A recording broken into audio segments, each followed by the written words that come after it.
저는 오늘 당신의 인생을 망치는 가장 치명적인 오류를 공개할 겁니다. 바로 상처를 주는 사람이 있다고 믿는 착각입니다. 누가 당신에게 상처를 줬다고 생각하십니까? 당신의 부모, 연인, 직장 상사, 우리는 누군가 나를 공격하고 비난하고 불행하게 만든다고 믿으며 삽니다. 하지만 심리학자들이 수십 년간 인간의 대화 패턴을 분석한 결과 가장 행복하고 성취도가 높은 사람들은 단 하나의 공통된 언어 습관을 가지고 있다는 사실을 발견했습니다. 이들은 타인에게 상처를 받지 않는 사람들입니다. 그저 그들의 언어 필터 자체가 상처라는 단어를 걸러내기 때문입니다. 오늘 우리는 뭘 해도 불행한 사람과 뭘 해도 행복한 사람의 뇌 구조와 인생 궤적을 완전히 바꿔버린 그들의 말버릇의 비밀을 파헤쳐 볼 겁니다. 만약 지금 당신이 관계 속에서 끊임없이 상처받고 분노하고 있다면 당신은 이미 불행 필터가 장착된 뇌를 가지고 있을 확률이 99%입니다. 이 영상이 끝날 때쯤 당신은 그 필터를 부수는 두 가지 문장 공식을 알게 될 겁니다. 행복한 사람의 언어는 명확합니다. 그들은 판단하거나 평가하지 않고 오직 관찰과 감정만 이야기합니다. 가장 흔한 예시를 들어봅시다. 불행 필터를 가진 사람은 이렇게 말합니다. 당신은 왜 맨날 늦어요? 당신은 약속을 지킬 줄 모르는 이기적인 사람이에요. 이 말 속에는 늦는 행위에 대한 불만뿐 아니라 상대의 인성 전체를 규정하는 독이 들어 있습니다. 당신은 지금 상대에게 상처를 주고 동시에 상처받을 준비를 하는 겁니다. 왜냐하면 상대는 자신을 보호하기 위해 당신의 비난에 반격할 것이기 때문이죠. 반면 행복 필터를 가진 사람은 이렇게 말합니다.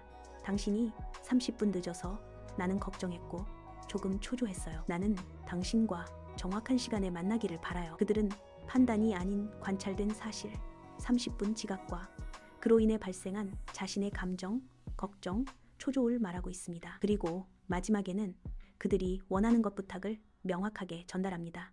자, 여기서 모든 인간관계를 지배하는 첫 번째 비밀이 나옵니다. 대화 전문가인 박재현 소장은 이렇게 말했습니다.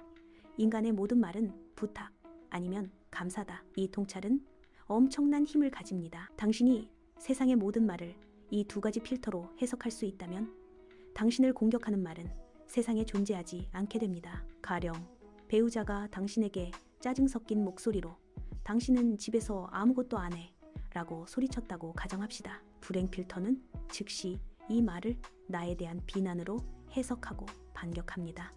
내가 안 한다고? 나도 밖에 나가서 얼마나 힘들었는데.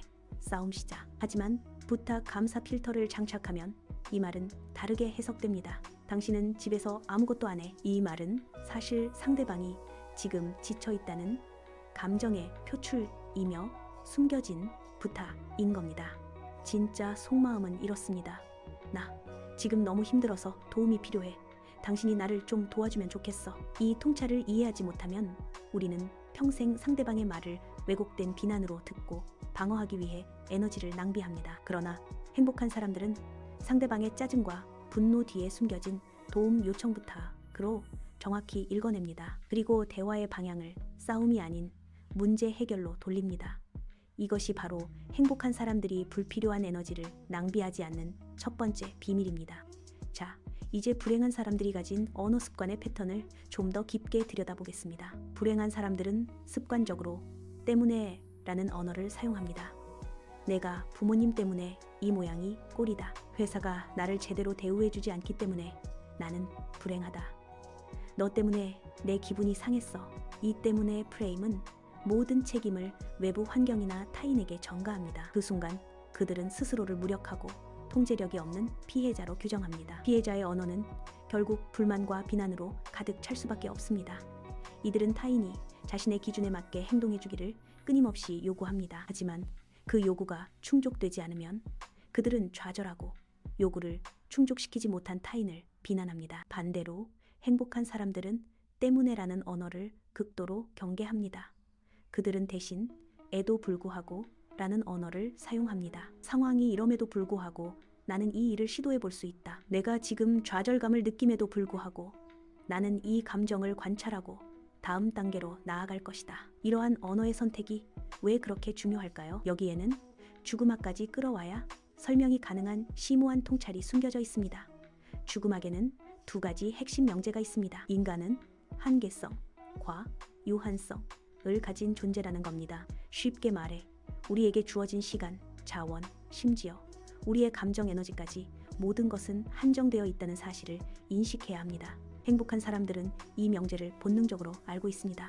그들은 이 유한한 에너지를 어디에 집중해야 할지 명확하게 압니다. 그들은 자신이 바꿀 수 없는 타인의 행동이나 과거의 실수에 분노하며 에너지를 소진하지 않습니다. 그 에너지로 자신이 지금 당장 할 수 있는 것, 관찰, 부탁, 감사에 집중합니다. 반면 불행한 사람들은 이 한계성을 받아들이지 못합니다. 그들은 과거에 매달려 상처 준 사람에게 복수하려 하거나 자신의 통제 밖에 있는 상황을 억지로 바꾸려 합니다. 이는 유한한 인생의 시간을 불필요한 논쟁과 불만으로 채우는 지름길입니다. 이것이 바로 행복한 사람들이 불행한 사람들보다 10배 빠르게 트라우마를 극복하는 방식입니다. 우리가 트라우마라고 부르는 강력한 심리적 상처는 단순히 사건 자체로 인해 발생하는 것이 아닙니다. 핵심은 그 사건을 당신의 언어가 어떻게 정의하고 재해석하는지에 달려 있습니다. 심리적으로 강력한 트라우마를 남기는 사건에는 항상 두 가지 특징이 있습니다. 통제 불가능성과 예측 불가능성입니다. 이 통제 불가능하고 예측 불가능한 사건을 겪은 뒤 불행한 사람들은 그 사건을 내 인생을 영원히 망쳐버린 고정된 사실로 정의합니다. 그들은 이 사건을 무기로 삼아 자신의 무력함을 정당화합니다. 나는 그 사건 때문에 더 이상 행복해질 수 없어. 하지만 행복한 사람들은 이 통제 불가능한 사건을 내가 관찰하고 배워야 할 경험으로 바꿉니다. 그들은 이 사건에 대해 이렇게 말합니다. 그때 나는 매우 고통스러웠고 상황이 나빴다. 하지만 나는 그 경험을 통해 내가 무엇을 원하고 무엇을 피해야 하는지 알게 되었다. 여기서 말버릇의 결정적인 차이가 나옵니다. 불행한 사람은 나는 피해자다. 그러니 나에게 보상해라 라는 언어를 사용합니다. 행복한 사람은 나는 상처받았다. 하지만 나에게는 여전히 삶을 개선할 의지가 있다 라는 언어를 사용합니다. 핵심은 불행한 사람들은 자신의 상처를 요구사항으로 전환하여 타인에게 감정적 빚을 지우려 한다는 점입니다. 그들은 끊임없이 그들에게 보상할 누군가를 찾습니다. 하지만 당신이 행복해지기를 원한다면 당신은 그 보상을 바라는 태도 자체를 버려야 합니다. 상처는 당신이 지닌 감정이지 남이 당신에게 던진 물건이 아닙니다. 상처를 주는 사람은 없으며 상처를 받기로 결정하거나 혹은 상처로 인식하기로 결정하는 당신의 언어 습관만 있을 뿐입니다. 이제 당신의 인생을 180도 바꿀 수 있는 실제적인 대화 공식 두 가지를 공개합니다. 이 공식은 당신의 모든 불만을 부탁으로 바꾸어 관계를 복원시킵니다. 공식 1. 불만족스러운 상황을 부탁으로 치환하는 4단계.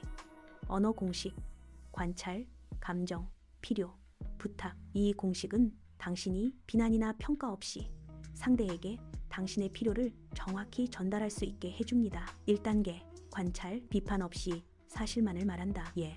당신이 설거지통에 그릇을 쌓아두었습니다. 2단계, 감정. 그 사실로 인해 내가 느끼는 감정을 나를 중심으로 말한다. 예.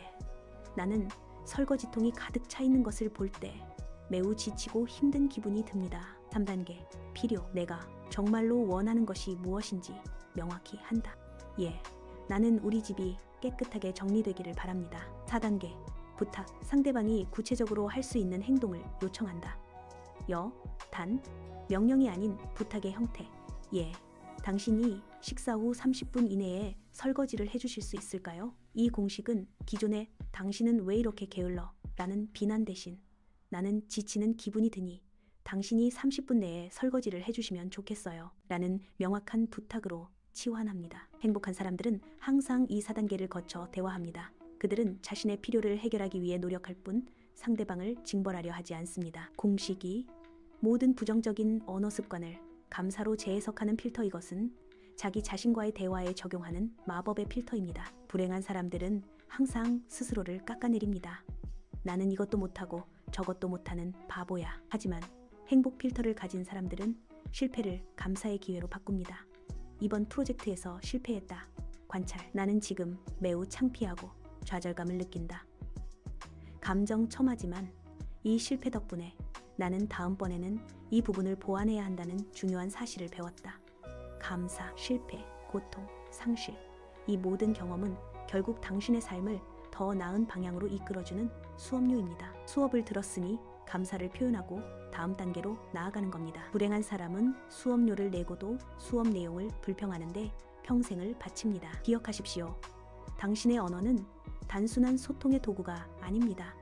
그것은 당신의 뇌가 세상을 해석하는 방식입니다. 뭘 해도 불행한 사람은 타인의 말을 나에 대한 공격으로 왜곡합니다. 그리고 그들의 언어는 때문에로 시작하여 결국 피해자라는 감옥에 스스로를 가둡니다. 뭘 해도 행복한 사람은 모든 말을 부탁 또는 감사로 재해석합니다. 그들의 언어는 관찰로 시작하여 요청 또는 행동으로 끝납니다. 그들은 자신의 유한한 에너지를 오직 자신과 타인의 삶을 개선하는 데 집중합니다. 이제 당신은 이 두 가지 언어 필터의 비밀을 알게 되었습니다. 당신이 내뱉는 다음 문장이 과연 불만과 비난으로 가득 찬 피해자의 언어가 될지, 아니면 관계를 복원하고 인생을 개선하는 부탁과 감사의 언어가 될지는 오직 당신의 선택에 달려 있습니다. 오늘 당장 당신의 가장 친한 친구나 가족에게 당신이 늘 하던 불만 대신 4단계 공식을 사용한 명확한 부탁을 해보십시오. 당신의 인생이 단 며칠 만에 어떻게 극적으로 변화하는지 경험하게 될 겁니다. 이 영상을 당신의 소중한 사람들에게 공유하십시오. 단 한 번의 대화 방식 변화만으로도 그들의 삶이 영원히 달라질 수 있습니다.